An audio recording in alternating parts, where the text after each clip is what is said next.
Finally, it's been a long time. It's been a good month. But we're back, live at the Boneyard.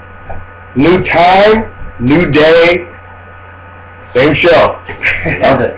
New results. New results, definitely. It's good to be back, though. I miss being on here and yakking with everyone and doing this every week. Sunday sports show, now Tuesday night, live at the Boneyard, baby. That's how we do it. A lot going on in the sports world in our little hiatus. I don't even know where to start with it. But I'm going to do what I normally do. I know where to start. I'm going to hand it over to the sports guru. Let him get it going. Exactly what everybody's talking about. Just Stanley Cup Finals. Who would have thought? Especially you go-in. About, I don't know, just not in the not so distant past. Almost a couple months ago now, Bruins got the big go down 0-2 on home ice against the dreaded, hated Montreal Canadiens, and here we are again, almost 2 months later, getting ready for Game 1, a night away, the Stanley Cup Finals. Boston Bruins and the Vancouver Canucks. Take that, you. We cannot claim responsibility. It is not because of you. You did not save the day. Just so you know.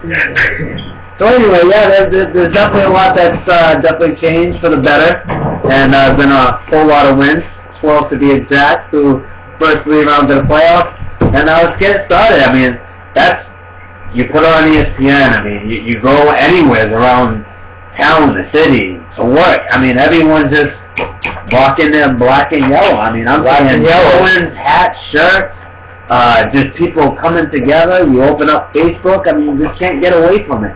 I mean, and you always knew that this fan base had it in them, you know what I mean, to really kind of rally around these guys, and this team in particular, as opposed to the 3 other major sports teams, and really look to kind of really climb on board, I guess you can say. But because, once again, God forbid we mentioned last year, we all know what happened, go up 3-0 real quick on the Philadelphia Flyers, boom, 4 games, you're waiting until this year, you know what I'm saying? Very true. At the time before that, the year before that, they lose the Hurricanes. So there's been a lot of heartbreakers that have basically scared up all of Bruins Nation.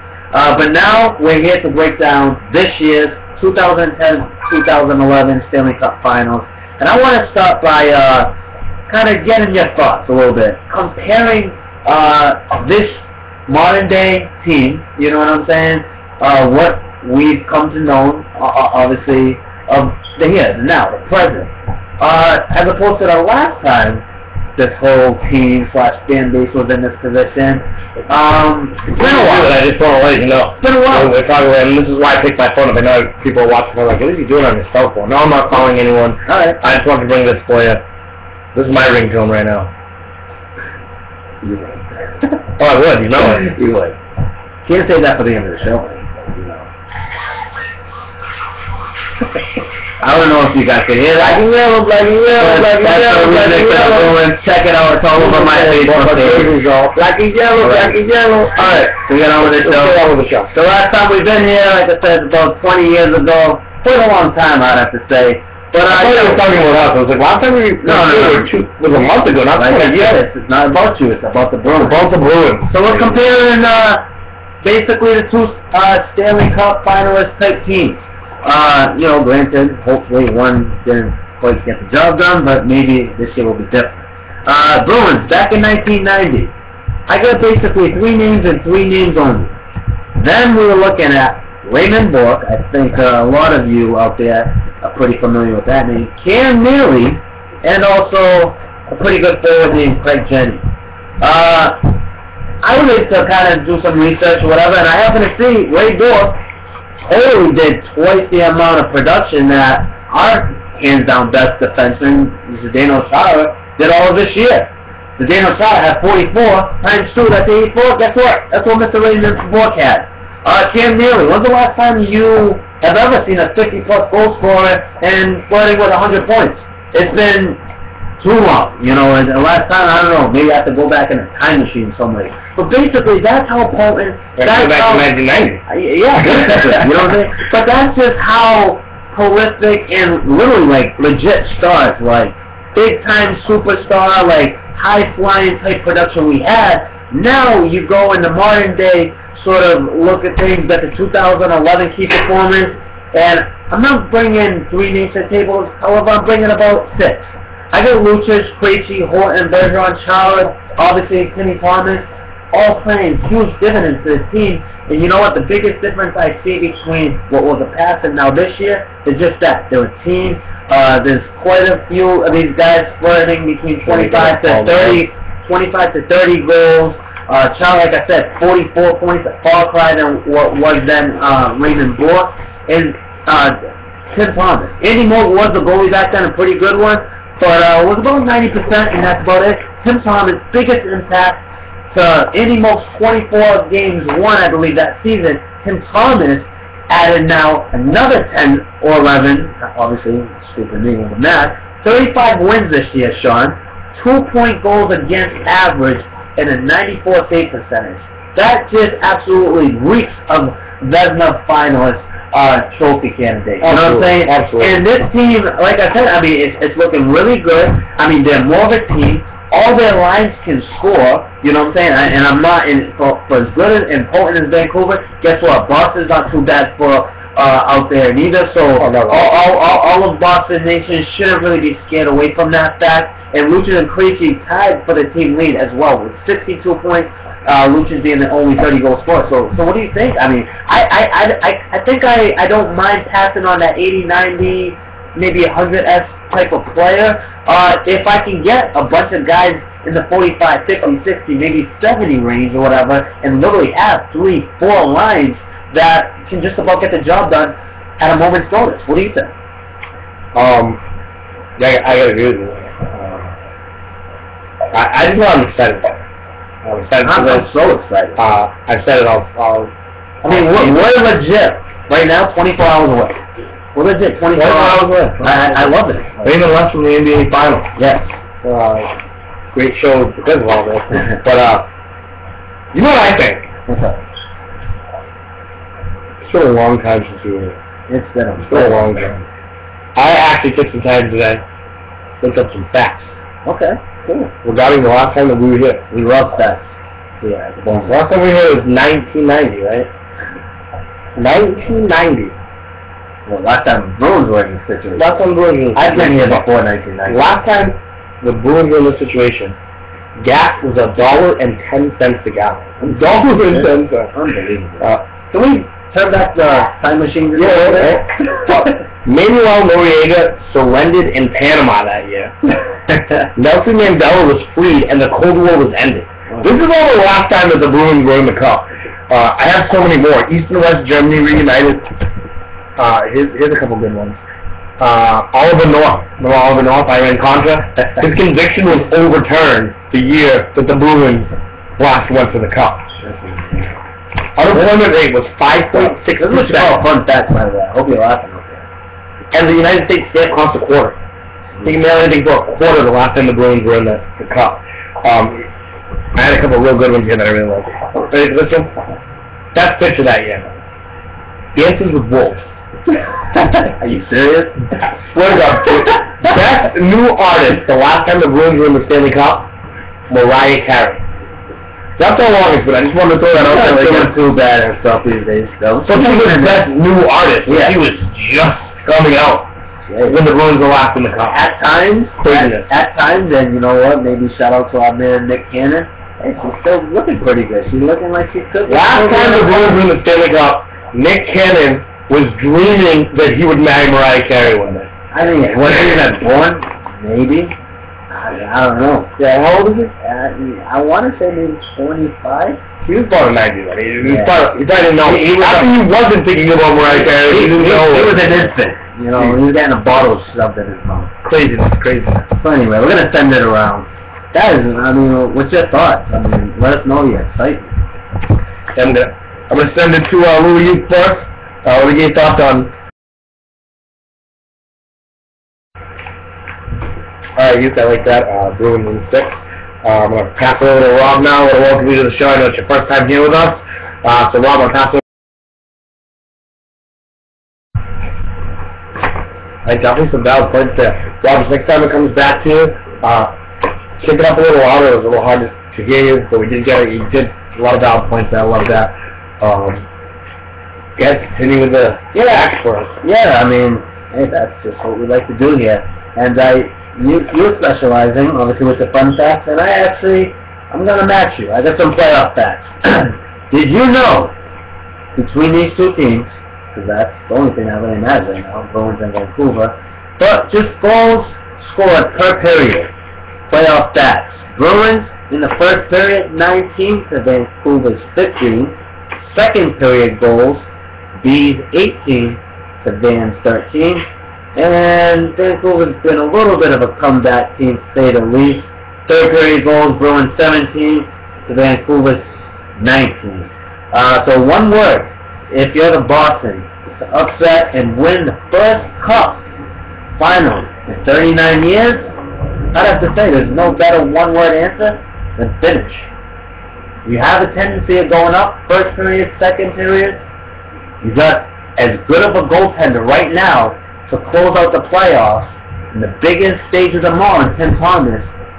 You know, I kind of like their chances. I mean, if history is going to continue to repeat itself for one more round, then I think they might have just enough. Yes, they're not the flashiest of teams, they're not the most skilled of teams, but if they can capitalize on the opportunities that they get, get some goals, if, the Vancouver Canucks defense proves to be vulnerable, or at times Luongo happens to let up a softie or two, then you know what? Julian's system, this defensive core led by Zdeno Chara and Seidenberg, paired ever since, what is it, I think it was the Montreal series there, after Game 2. I mean, they've been doing a phenomenal job, laying big hits, shutting down a great skilled team in Tampa Bay, with Cavier, St. Louis, Stamkos. They're going to have to do it one more time, and if they just stick for what they've been doing all season, and even more so in the playoffs, again, no one would have expected it, but like you was saying, you've got the goaltender, whatever, you stick to what you do best, and that's that defensive, well-disciplined game of hockey, then, I don't know, I think that there's that window of opportunity for Bruins to bring home Lord Stanley Cup. Absolutely, I'm hoping for it. The last time they did it was 1972. They beat the Rangers in 6 games, and Bobby Orr got playoff MVP. Dive into the year. 24 points in 15 games. 1972. You know how long that was? Matt debuted on CBS in 1970. Never liked that show. And Michael King, the Penn State, was born 1970. That guy was good. They do Wikipedia for all the information. Wikipedia rocks. I actually have Wikipedia on my YouTube. Yeah. They didn't pay me for that. They should pay me for that. Thanks for whoever, or maybe could have been you or whatever, but G2, I don't care if it's F2, screw you. Puppy is finally moving up in the world. He's got a really nice phone on his hands, you know what I mean? Like, I love it. He's stepping up his game just like your Boston Bruins. I'm in trouble now because I know everything in my fingertips. I can just find anything I want whenever I want it. You know what? It's already bad enough because he's always on the computer anyway, Facebook. Not only the computer. He's just such a social network nerd, guru, whatever you want to call him. But next topic, and after this we're going to look to swing it around again. Biggest challenge for Chargers and the Bees. I don't know about you, but I think this is a slam dunk. This is definitely an easy one. Has to be a Sedin Twins. This is what the Vancouver offense, their whole scheme, obviously predominantly offense, but, as these guys go, so do the Vancouver Canucks. You know what I'm saying? These guys, they find each other just like you would expect the Twins to do so, and they just are every bit as good as advertised. Not the fastest of skaters, but they're very well skilled, and they know how to finish. That's the most important thing. So, with that being said, I have a couple of unsung heroes for the Bees, to hopefully have that chance to win their first cup. Go figure, right off the top, Michael Ryder. I know he's been the whipping boy more often than not since his time here in the playoffs. However, he's been in the league 6 years, started off in Montreal. Call it lady luck, whatever you got to do. But guess what? Every single year he's been in the NHL, he's been to the playoffs. including obviously as a member of the Boston Bruins. So I mean, you gotta think experience there, and it's not too shabby that already he's rocking a pretty cool +6 minus with 5 goals and 6 assists, 11 points on the 2011 playoffs. I like it, and I know this guy's probably gonna get a thumbs down for the most part, but Thomas Cavalier, this guy has been absolutely non-existent, clearly virtually almost all playoffs, up until these last couple of games. Finally in this Eastern Conference Finals, game 6 and 7, he finally showed some sort of signs of life or whatever. Look, certainly I would have to say a lot better in terms of, shooting the puck on net, keeping that puck moving on that power play, and obviously we saw it lead to a couple of goals. So I think if they can continue to get unsung play from these two guys and still get what you have been getting from the first line, and obviously the pairing of Zdeno Chara and Seidenberg, again, you've got to like the Bruins' chances. As long as they don't take a step back, they just continue to have guys either step up their game or in the power play clearly do that much better, and that, again, it could be a deciding factor. I like it. Again, me being the fan that I am, I just want to throw something out there. I'm going to enjoy watching this. We'll watch the Bees win. I'm just going to throw a fact out there. Last time we were in the Stanley Cup, we played Edmonton Oilers. Craig Simpson scored the Stanley Cup winning goal. Win that whole thing. A little fun fact is that Craig Simpson will actually be broadcasting alongside Jim Houston on Canada's network for the game. Funny part about this is Craig Simpson is very biased against the Canucks. So if you're going to watch the Bees in Canada, if you're going to watch the Canucks in Canada, you're going to be disappointed. If you're going to watch the Bees in Canada, you're going to love it. Because Canada's own announce team, half of them are going to be rooting on the Bees. It's just going to be a fun series to watch if you're a Bees fan, no matter where you are, because either way, it's Bruins Nation. Maybe we can call it Bruins World now. You know, I think. You?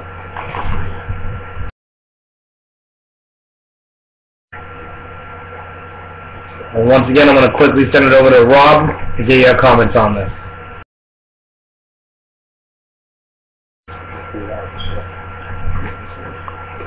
Yeah, I would have to agree in terms of taking care of business and not doing themselves in. And what I mean by that, I would have to say the Bruins' biggest adversity, in this series, and for the most part, if you look back on all this playoffs that we've seen this year, is themselves. Because, let's face it, the Bruins so far, going into tomorrow's Game 1, has 154 giveaways. That's good for 8.5 giveaways per game. It just can't happen. Whether you're on the road, on home ice, we've seen it happen. Too much, too often, and especially of all places, a couple times now, from behind your own net.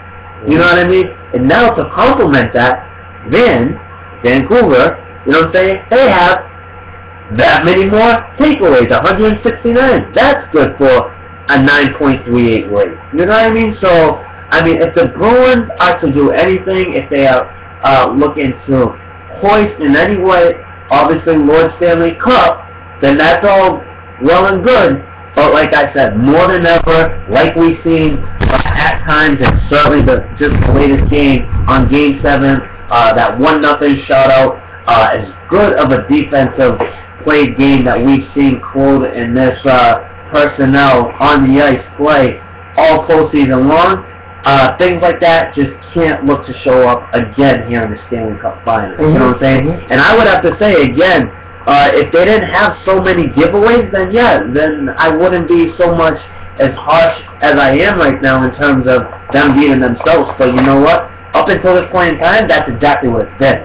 Absolutely. And it's not all just bad, because you know what? Like Rob and Yack was saying just a moment ago, I would have to say I fully expect the continued consistency from that first line to continue. Granted, all the way back when at the with the Montreal series, it wasn't there so much. However, certainly from the second half of that series and clearly from the Philadelphia straight to now, heading into Game 1 of the Stanley Cup Finals, they have been there. They have been performing. And that's why we play playoffs. That's why it's not just a one game Exactly. and who wins it, because sometimes you're going to have those problems. Yep. And it's that team that's going to have the resolve and the wherewithal to actually come together and rise above that, come together as a cohesive unit, get through those problems. And I like the fact that you brought up the point that at the beginning of the playoffs in the Montreal series, you didn't see that at first, but then they were able to come together and work as a cohesive unit. Yeah. I think that's the best thing going for the Bruins right now, the fact that they were able to pull it all together, the fact that they were able to come together and they're doing the things they're doing right now, because it's true. If you look at the first couple games against Montreal, and you look at where we are now, it looks like we have two completely different teams on the ice. Yep, definitely. I mean, and I would have to say, I mean, you're not just getting like a point or two a night. I mean, take Krejci, for example, you know, in Game 6, down in Tampa Bay, he was pretty much the lone guy to even show up, other than Thomas before the third period, of course.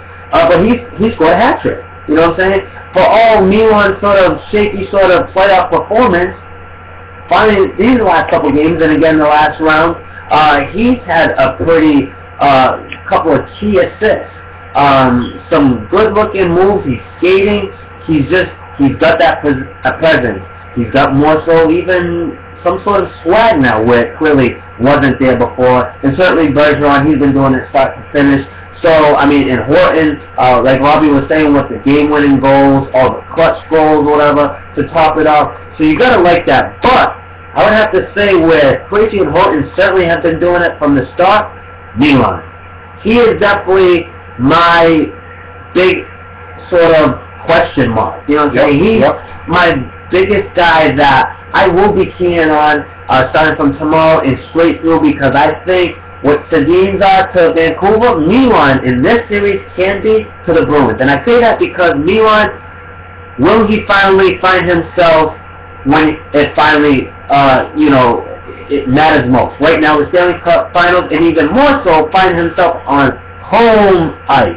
And I say that because home ice in this round is, guess what? That's what it is for Milan. Whether he's playing here in Boston or to start out in Vancouver. Why? He's a Vancouver boy. He's going home. He went there, obviously once this year, played a huge part in the Bruins win over Vancouver, and every time he played Vancouver, it's just like he just gets a fresh set of legs and he becomes that much more beastly.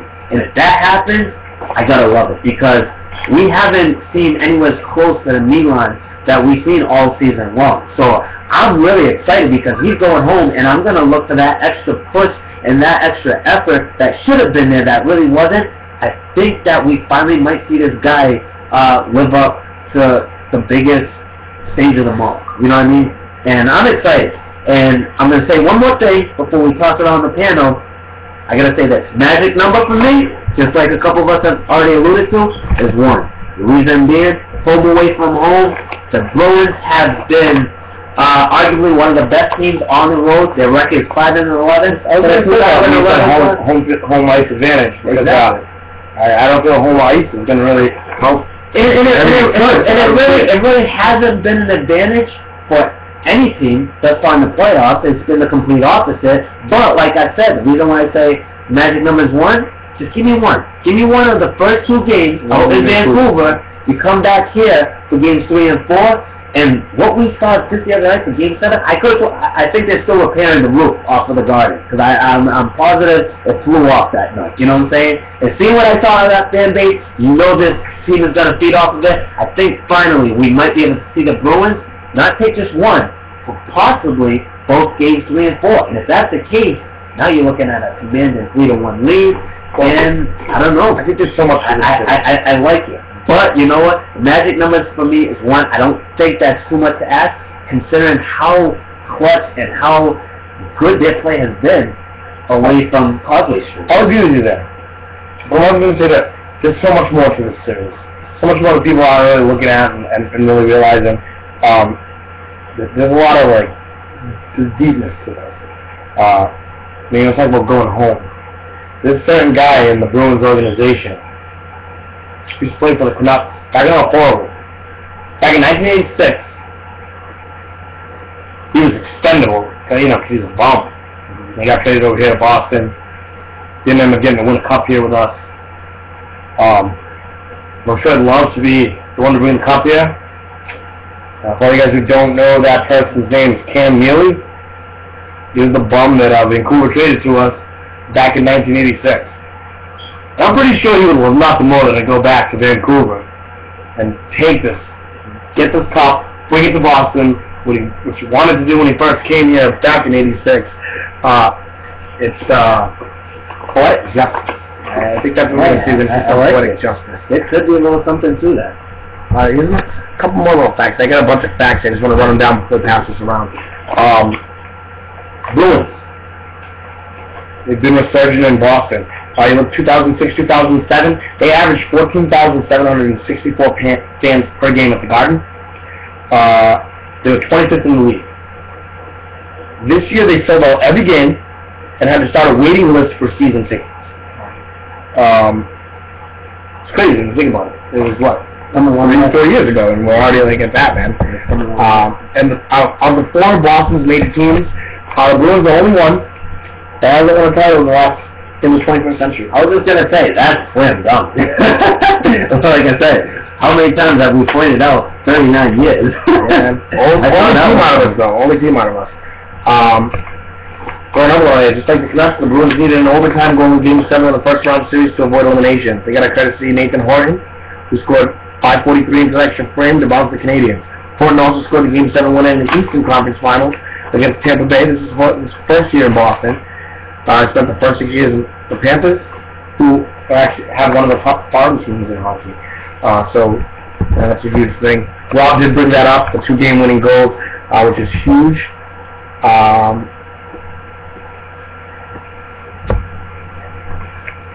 See what else I got here.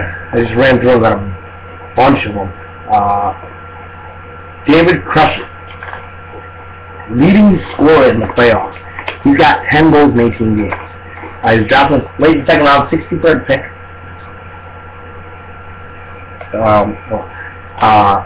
Vancouver didn't have a second round pick that year because Brian Burke traded it to Pittsburgh for Johan Hedberg. So that's kind of weird to think. We got this guy who's the leading scorer in the playoffs right now. They got Hedberg, who's where now? Doing what now? Exactly. Tim Thomas. He's averaging 1.92 goals a game given up in wins. I mean, that's just phenomenal. That's just beyond unbelievable play.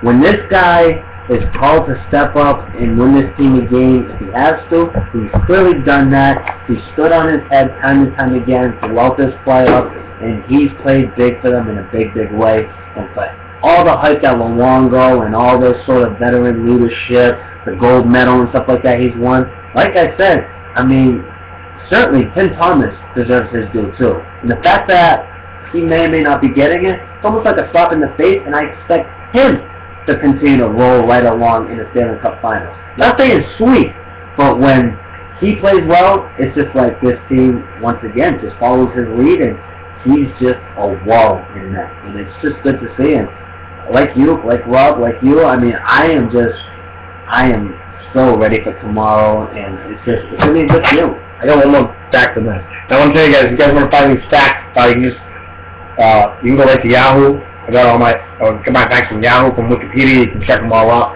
if you want to find some more stuff on yourself. But here's a good one. This talks a little bit about what we touched upon earlier when we were talking about power plays and penalties. Now, 5-on-5, the Bruins are the best in the NHL. Oh, yeah.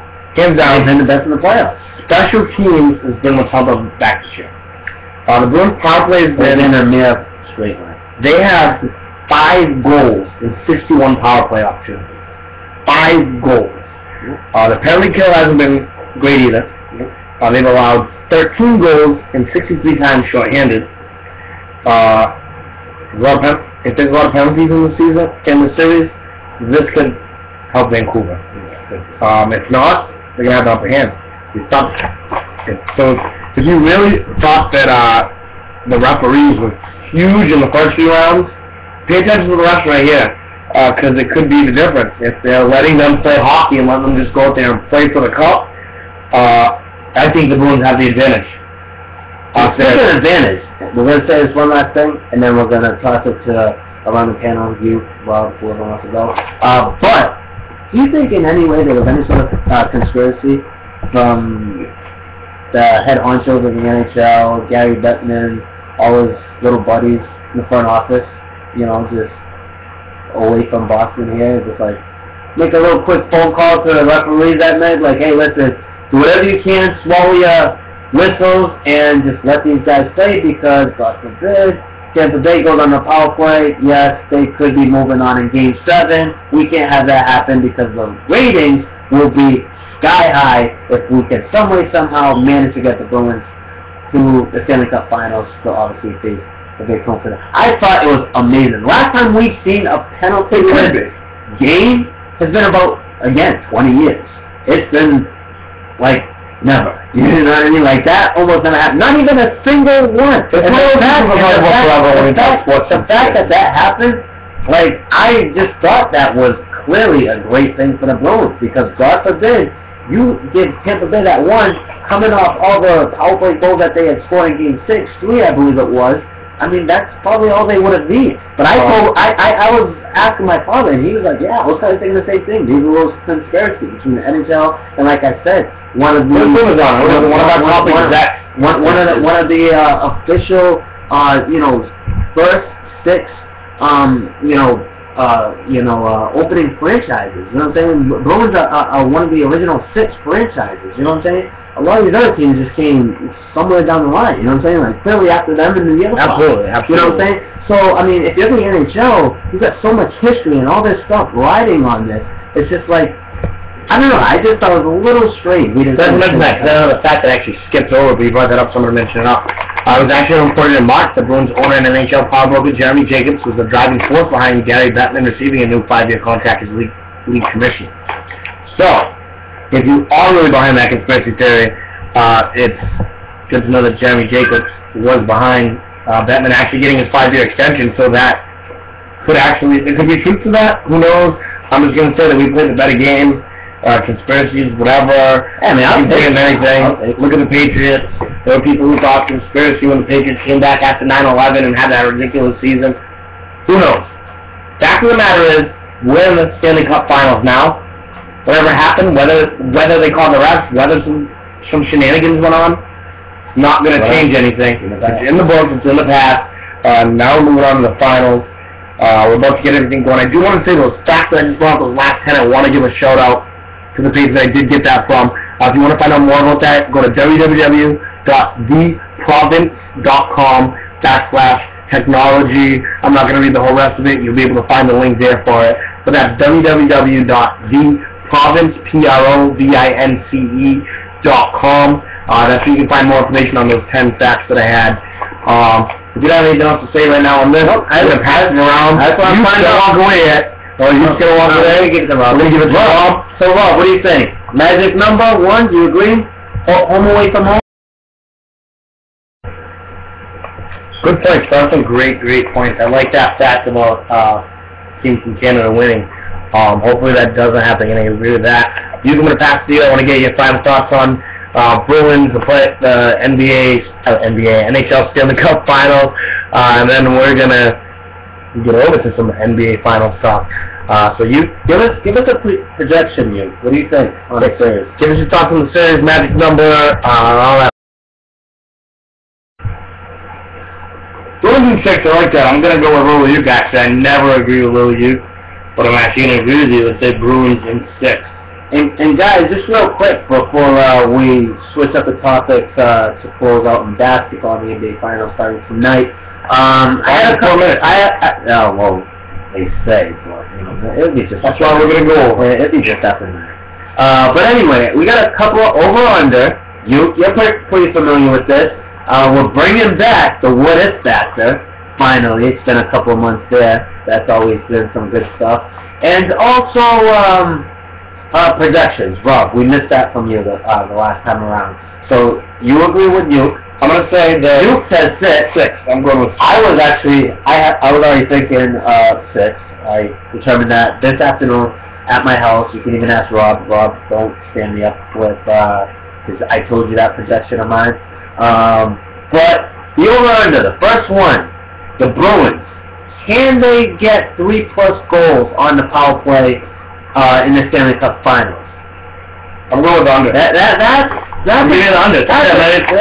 tough one. That's a tough one. Under. We don't have to do the power play. That's We're not going to get our goals. All right. Yeah, but Can I get the second one? And then we'll run them all up. So that's the first one. Second one. Over-under, Tyler Seguin, the young up-and-coming phenom, scores 2 goals in the Stanley Cup Finals. So I'm gonna go over with Tyler Seguin. Okay. And I'm gonna go to under on the power play goals.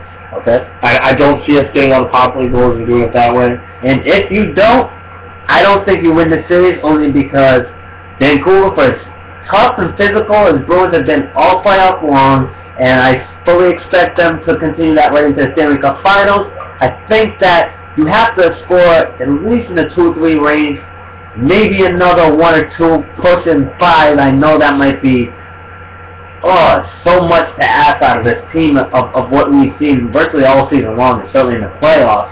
But 1 or 2, I don't know if that cuts it, because still, if you're at Vancouver, you're going to bring that tenacity. You're going to be throwing your weight around virtually all game long, in every game that you're playing, just for the sole fact that you're not feared. You're not scared in the least bit that this Bruins is going to hurt you. Go Bruins. The Red Sox are losing 10-1 right now. Go Bruins. The fact that the Bruins cannot hurt you in any way, and that basically they are just that. They are a laughing stock. You know what I mean?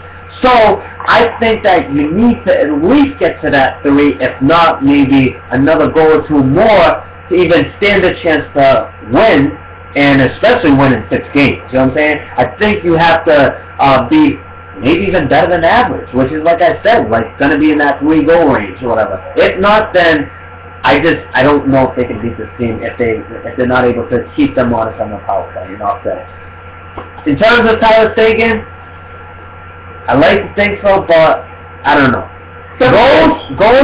Goals, no. Assists, yes, maybe. But the question was goals. So I'm going under with goals. However, I still think he's going to have an effective Stanley Cup Finals. I'm going under with the goals. In the what-if factor, guys, just so, again, we can wrap it up all in one shot. If the Bruins can win this Stanley Cup Series and hoist Lord Stanley Cup, I mean, what happens with Boston? I mean, does the rapture happen then? In the city of Boston? Does the whole, Boston come to an end? It's going to be mass chaos. Does the Garden get flipped upside down? I mean, I imagine, as crazy as the Red Sox fans went back in 2004, when they finally won their first World Series in 86 years, I mean, I think we could see pretty close to just that if the Bruins happen to pull the unthinkable outside of the Boston area, that is, and win. I mean, I'm really intrigued, and yes, I fully expect for Causeway Street entirely, the Garden, you name it, the highways, everything is going to turn upside down, sideways, backwards, everything but normal. You know what I mean? Hopefully, it's not on a Tuesday night, so I won't be here, and I can be in Boston taking part in it. I will be cheering Boston Park. Maybe we ought to take the show on the road. Maybe. You know what I mean? I'm the cameras, everything, you know what I mean? I'll tell you what, my what if, I will tear Boston down. I will be there, leading the way, tearing Boston apart. Hey, you. It'll be crazy. It's going to be like the end of the world. I'll wear my red shirt. People will think I'm the Antichrist or something because I'm just tearing the city to shreds. You, let's go Beast. You, I want you to ask Sean right now when we get ready to toss it over to you how Sean's getting to Boston. Enough said. I just want to know how we get in there. I'll get there. You don't worry about that. When there's trouble to be caused, I can always get a ride. You left out the what if, or what if the Bruins win. I think he's just going to agree with it. I'm going to tear Boston apart. He'll be in Louis Vuitton somewhere. Cotton candy, probably. I'm going to pass over to Rob, though. Hey, you, just a quick little tidbit. Mr. Tyler Sagan got about 18.5 minutes of ice time when it really mattered most during Game 7. Damn! I'm going to pass the ball to him, though, and then we'll let you know what it says to you. So sit down.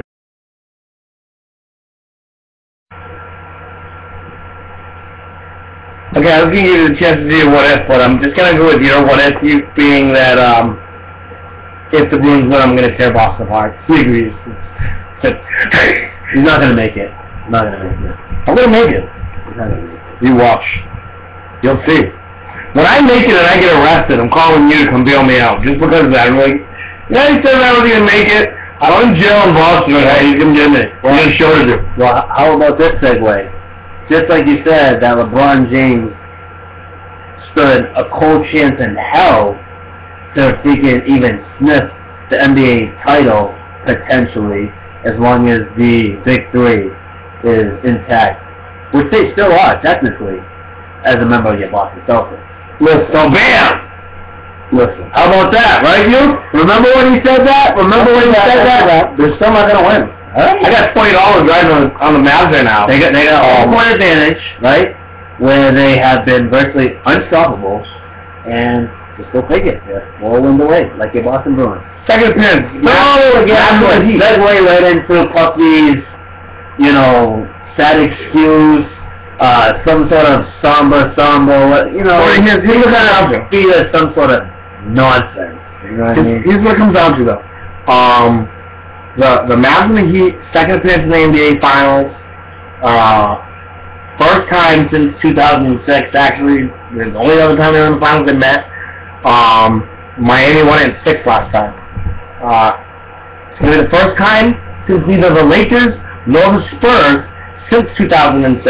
Last time that neither the Lakers or the Spurs were the team from the West in the Finals. Maybe a passing of the guard. The second time since 1998. Tells you a little bit on how the West was won in recent years, you know what I mean? Lakers, Spurs, the top teams. When you look at it, they still were the top teams in the... Those teams, though, I mean, I'm going to try and be as nice as I can and at least kind of be fair to Dirk and the Dallas Mavericks. But, I mean, really, can you really, rightfully put them in the conversation of the Lakers or the Spurs and some of these other, all-around, well-built teams/franchises. I mean, literally winning championships just about every other year. Where the Dallas, I mean, yeah, they've gotten there, but they don't have much to show for it, and they don't even have. They only got there once before. And they don't even have guys really that have been there, done that in terms of leadership. Not saying that the Heat have, other than Dwayne Wade, of course, but. I mean, after Dirk, then, I mean, I don't know, who do you really expect to step up? I mean, granted, they both. Jason Terry's been to the finals. Yeah, but Jason... Sean Merriman had Jason in the playoffs. You don't think Jason Kidd's over the hill? I mean, Sean Merriman, he was a shadow of himself, at least on the regular season. Now, yeah, he's... Sean Merriman plays better. No. Sean Merriman, he's definitely playing better basketball now. But it's just, I mean, I think Dallas Mavericks, in all fairness, I just think Dirk, and I think Dirk by himself. You know what I'm saying? And not to say Miami's got a boatload of experience and that much explosion too, because, yeah, they got the kind of the explosion part, right? But in terms of experience, been there, done that, Dwayne Wade, then it stops there. You know what I mean? But what I'm saying is, yes, all of LeBron Wade is in the finals. They've had a good run, and they've clearly, mopped the floor with the whole Western Conference. But now, I'm kind of thinking that Dallas could pull it out. I'm not too sure. The more and more I sit back and I think about the series, and I continue to see what this team is doing, especially on home court, what they have once more. I just want to ask you this: who's got the best player in this series? Dallas. He cannot stop Dirk. He can stop Dirk. Okay. He can stop Dirk. Who can stop LeBron? Watch him get stopped. Let me just ask you. He's won the playoffs. He hasn't. He's been one of the best players in the playoffs, but he's gotten shut down by every team in at least 2 games. Oh, LeBron? No, that's because That's because they got Dwayne Wade. God forbid I even mention his nickname. Even Chris Bosh is showing up in a pretty big way at times. We don't even see what his stats are in the playoff game. Me too. The fact game one. All right, he's been shut down. Hasn't been shut down. Who's the second best player in the game in the series? All right, with that I'll go with Miami. But best player, Dirk. You're taking Dirk in between. Let's say you're starting a fantasy basketball team. Yes, I am mentioning fantasy right now. Okay, you're gonna go what? Dwayne Wade, and Silas in the middle, Dirk, and then LeBron? No. Nobody stop Dirk. Me, you, Robbie, John Doe, all the way down the street somewhere. You're arguably taking either LeBron Kobe or LeBron Wade, and then like Dirk somewhere in like the top 5, certainly top 10. There's no way you're taking Dirk ahead of both Wayne Wade and LeBron James. I don't want to feel any more like a hog that I already do. So you, Robbie, just kind of give us your take on what's been said. Alright, Rob, we're going to pass to you 1 second. I just want to throw out, looking at my stats, I got my game pass on my G2, since we're just promoting G2 today. 8-5 right now. Heat lead. For the record, Dwayne Wade, 0 for 4. The man for the Heat right now. Chris Bosh, 6 points. LeBron has 2. 5 minutes left in the game. In the game? In the first minute in. 5 minutes left in the first. Playing 3 minutes. LeBron's got 2. Just for the record. Let's keep track of LeBron's 2.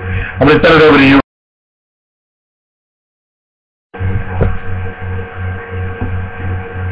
Here's the thing. Everyone has been riding the Heat.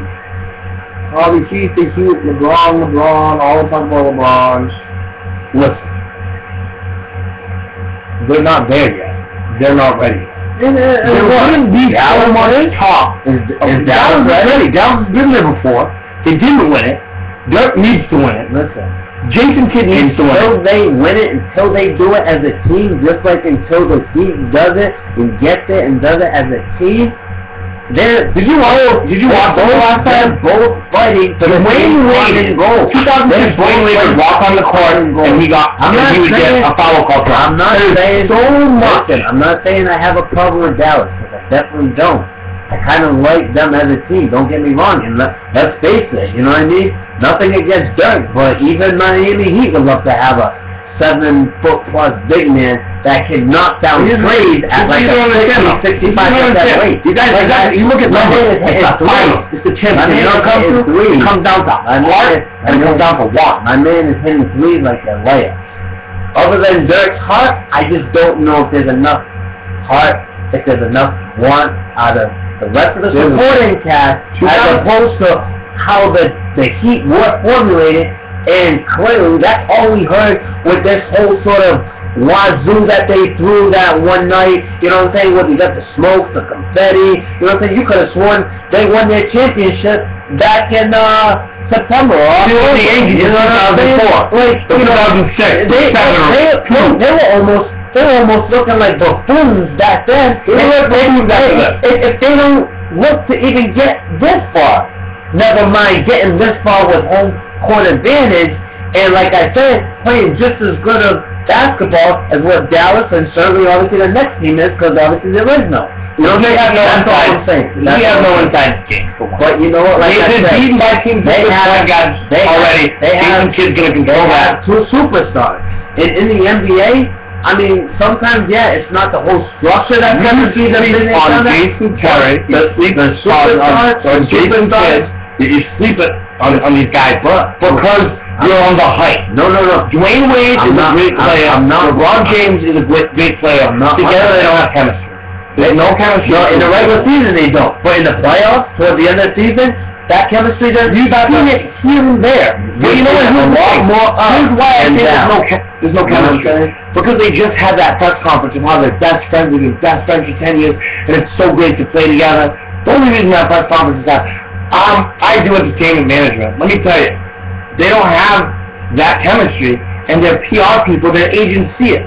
So they want to go out there and have these guys show this cohesiveness, this brotherhood between the two of them to make people stop talking about how they're not a cohesive unit. Because if they're best friends, they have to work good together. So that's why I agree. They know that this is I agree with you with this one point. Okay, they're lacking that true big presence down low. Okay, but the fact that they don't, but they got some good complementary pieces. Okay, mainly Adonis Haslam, who is that healthy now and playing better, you know what I'm saying, and like what we've seen over the last couple years down in Miami. So, I mean, they're not totally helpless.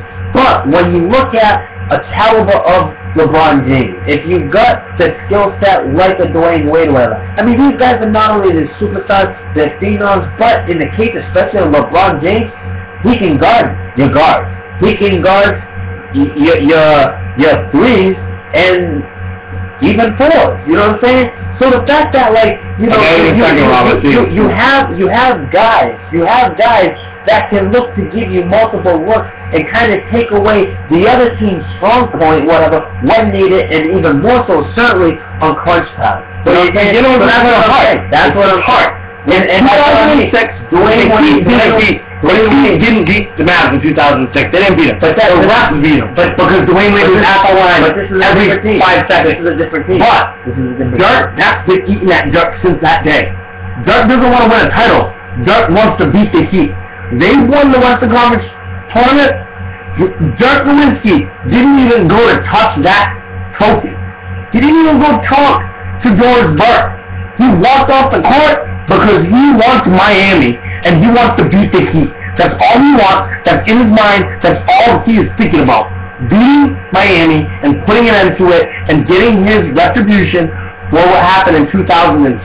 The Heat are on that. The Heat are on, we put together this great team. We're the superstars. We're Miami Beach. And we're going to win. We're going to put this great team together. I think LeBron James wants it. You think LeBron James in an infamous quote way back when we all were locked and glued into our TVs, I'm taking my talents to South Beach. He was just doing it just so he can live 24/7 on the he did because he got the biggest ego in the league. The South, the Miami Strip. You know what I'm saying? He's young. That was LeBron James. That's why I was going to judge him with the same thing. He wanted just to go to Miami just to live on that South Beach Strip, whatever, and just kind of call it a day and like go about it all rowdy and that, whatever. No, you know what? He got this close as a member of the Cleveland Cavaliers or whatever a couple of times. This close, you know what I'm saying?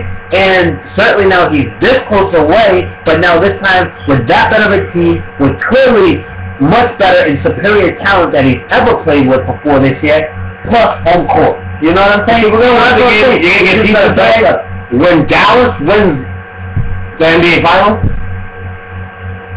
Bro's going to owe me $20. I'll buy pizza that night. How's that sound? Go ahead, Rob. Rob, once again, making some very valid points. Good job with that. Team 15, wait, 1 minute left. I think, yeah, and let that score update be clearly basically where I'm coming from. You know what I'm saying? I'm not in any way biased. I'm not the biggest sort of LeBron-esque type fan where it's just like, I'm completely narrow-minded and that, in no way can I not see the forest from the trees and look to kind of give credit where credit's due with certain events. Because like I said, whether it's Miami, whether you're Boston Celtics, any team out there would love to have a player of the caliber of, a Dirk Nowitzki. Like I said, you got a 7+ footer banging down trees like they're layups. And they're not just rattling the rim and just going in, you know what I'm saying, kind of shaky, whatever. I mean, he is draining them in utmost fashion, as pretty as it gets, nothing but swoosh, like, all day. Like, and he's hitting at like a 65% clip, like, unheard of.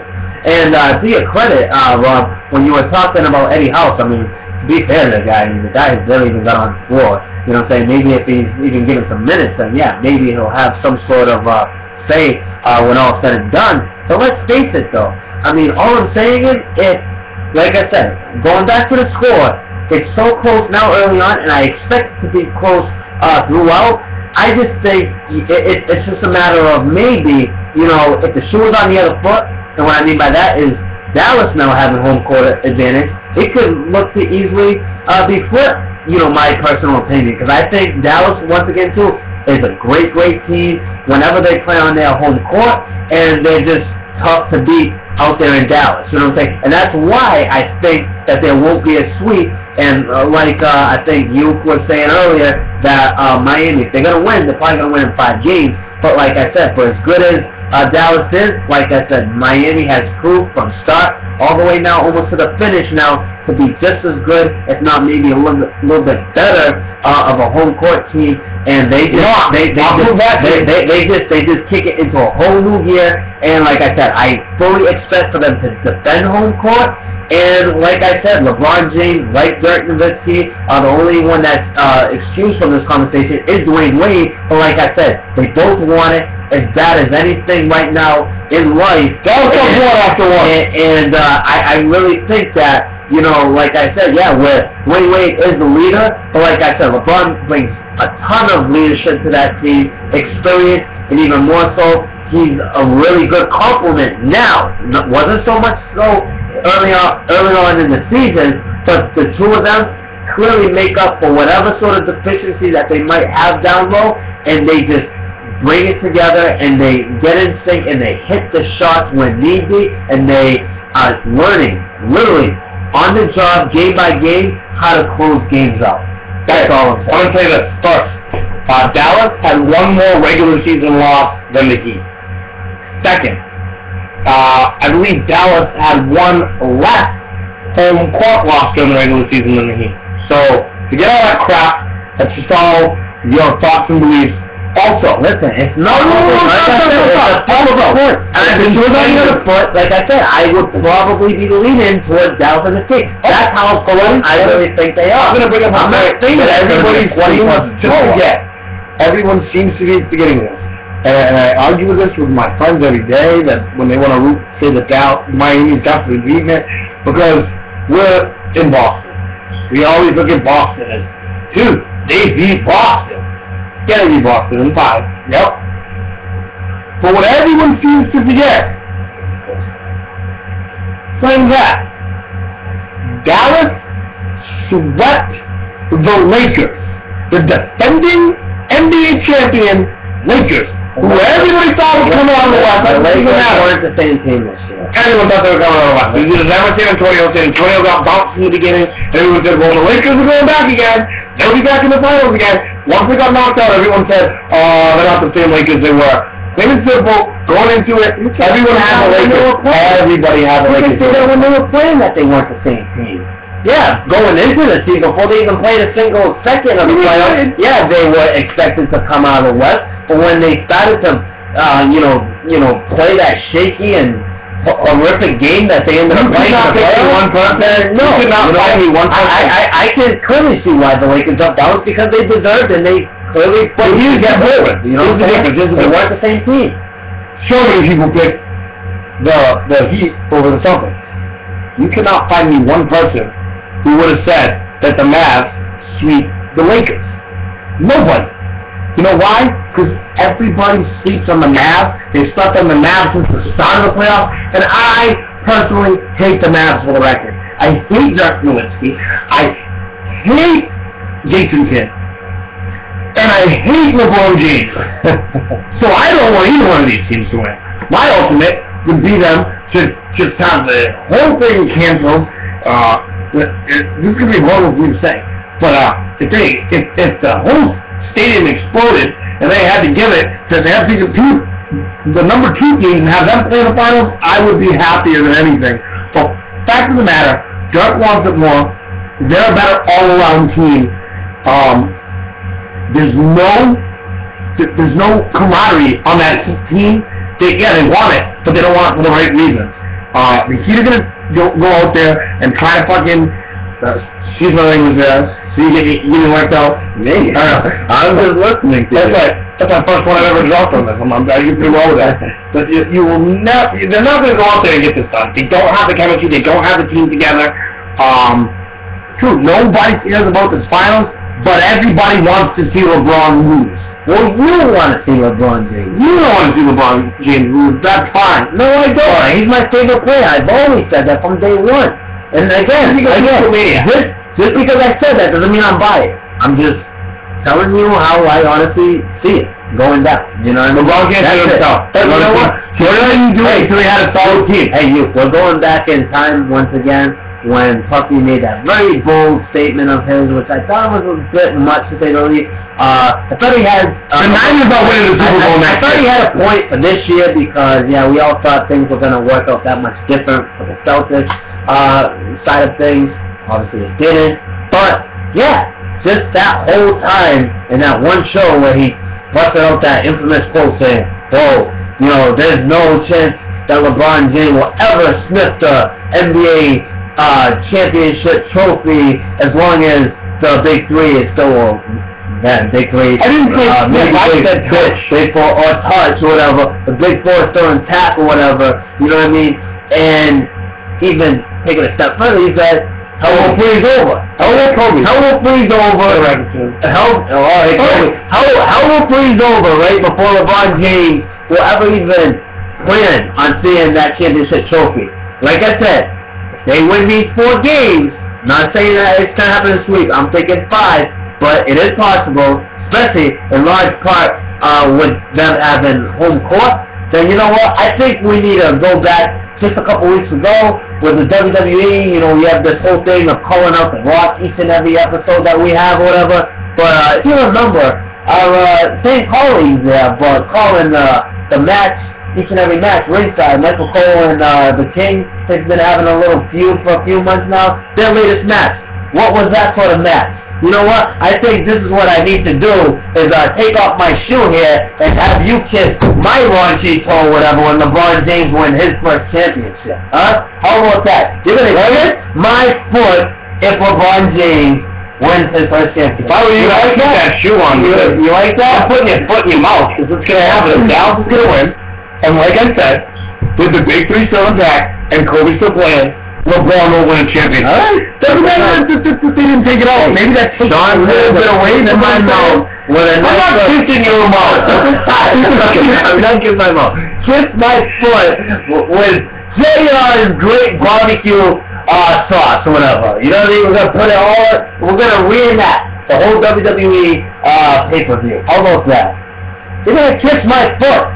Because like I said, it happened a few months ago, very bold of you, and now you just, I sensed a little nervousness. I sensed a little nervousness. I told you I bet $20 on Dallas. Dallas is winning this game. I'm going to buy pizza. Hey, you, what do you think? They're going to pass this around. I don't have anything more to say. I want to see you guys on wrap up after, and we'll go watch Dallas win game 1. He's going to kiss my foot.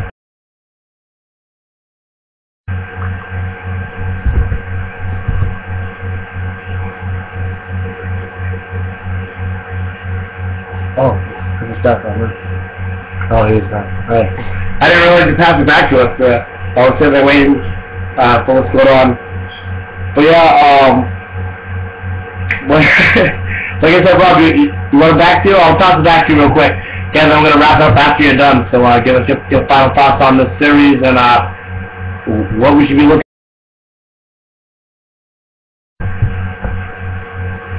Thanks a lot, guys. It's been great, Rob. Glad to have you. Definitely come back on same time next week. Tuesday. New day, new time. Tuesdays at 8. So next week we'll definitely be doing this again. I'd love to have you back on. Brought a lot of great things to the table today. I just have a couple quick things I want to say. And I'm a little upset you took off already because I wanted to say this to him. Dwight Howard, you brought it up when he was talking between the two of us. Someone didn't saw this. Dwight Howard has already said he's not going to the Lakers because he doesn't want to follow in Shaq's footsteps. A lot of people didn't think about that. Shaq started in Orlando, left them to go to LA. Is it so much that, or do you think it could be, in a small way, somewhat, maybe of their new hire? You know, could that be it? Because already the rumor mills are swirling and stuff like that. I thought Kobe Bryant being a little kind of like, you know, just kind of PO'd or whatever, thinking that, you know, they didn't really look to kind of get his consent and kind of look to see, you know, what he thought about it. They just went bang, like, don't just pull the trigger, you know what I'm saying? I just feel like what he said makes sense though. Because no matter what happens, whether he gets traded or whether he goes as a free agent, people are going to look at him as, oh, he started in Orlando just like Shaq did, and then went to the Lakers just like Shaq did. You got to think too, though. Kobe Bryant has a lot of friends in the league. Definitely, he has that sort of way. Well, you never know where like, you know, Johnny Damon. Johnny Damon was the last guy he thought was he may look to jerk off and kind of send these little kind of hints and clues to the media outlets and stuff like that. And again, like whether that relationship is legit there between him and Dwight Howard, if he sent in any sort of negativity, you think in a way that Dwight Howard, in a crazy way, might be not kind of looking to read into it, like, yeah, maybe LA's not one of the better destinations. True. You know what I mean? I think it's very interesting. I really don't know if Lakers kind of did themselves any favors when now over here hearing all these rumors saying, well, Kobe Bryant's like, well, what about me? Like, no one came to me, like, I guess this is okay, but, like, how do you know we couldn't have done that? You know what I'm saying? I think it's just a little bit of a head. Like Rob said, they do have Bobby Stahl, so, I don't really see a need for him there. Yeah. So I don't really see that being his destination. And if that's the case, that's where he's going to go. So I think if he leaves Orlando, where else? There's not too many other places probably that are going to be that appealing and that attractive, especially maybe Garnett and Allen, whatever, going to be moved on by that. But if you still got Pierce, he's up a lot of money. If you still got Pierce, and certainly Rondo, why wouldn't you want to be part of that? Yep. You're back to being a legitimate championship contender again. Absolutely. I agree with that 100%. But that's how I follow that story. Before we wrap everything up, I'm going to do my normal, my couple normal things. First, I'm going to make it quick, get to the point. Brock, where you been, man? I'm waiting. I'm still waiting. I'm still scared. It's fine, though. I got you. I'm going to show up at a WWE event. I know you're at it. I'm going to call you out before WrestleMania, before you go out there and get beat by John Cena. Also, what to watch? The Bruins. If you're not watching the Bruins this week, I don't even know what to tell you. I don't even know why you're watching us right now if you don't watch the Bruins this week. I really don't know. That's what's to watch. Boneyard Entertainment, we don't have any shows coming up for a little while. We're working hard on Zero's mixtape. I wish I was still a kid. We got a release date, July 1st at midnight. It's going to be through our website, boneyardmusic.webs.com. You can also be able to get it on Dat Pit. We're all over the place, probably Reverb Nation too. I'll keep you up with that. What else is going on? I think that's about it. Our next show, June 18th. What else is going on? Tommy's Lounge. Another thing, or color scheme on black and yellow. Oh yeah, by the way, more Bruins. More Bruins, black and yellow. That's about it. All day, Bruins every day. I love it. But until then, I'm gonna throw in another little shameless plug, and I'm gonna write T-Mobile a letter telling them that they're gonna owe me money for this one. But the new G2 from Google and Android from T-Mobile. Oh. Tell me, this is the thing. You gotta get Bump. You got your Android phone. Go to your app and download Bump. This is the best app. It lets you got info you want to give to your boy. You bump it. All that info goes. That's the way we'll send an info, apps, all that stuff. Look at me. I'm promoting and not getting paid for it. You guys owe me money. The people that made the Bump app, T-Mobile. Hey, I want some money off my dough or something. Tell them to stick to this live at the Boneyard, baby. Live at the Boneyard, baby. I guess we're gonna go order some pizza. Watch the second half of this Heat game. I suggest you do the same. I'm not gonna promote a pizza place today. I've done enough shameless promotion. Third time, go Bruins. Tomorrow night. Go Bruins. 4 Galen Campbell, 4 Lou Uke, 4 Rob. I'm your host, Sean Pop. I want to thank you all for being here. I want to say I'm glad to be back. It was a long break, a long month. Well, because it's a little sick, a little bit. But we're all good. We're all going strong now. Welcome back to the Boneyard. We'll see you next week, next Tuesday, 8 o'clock, Tuesday night. Until then, go Bruins. Peace. I like it.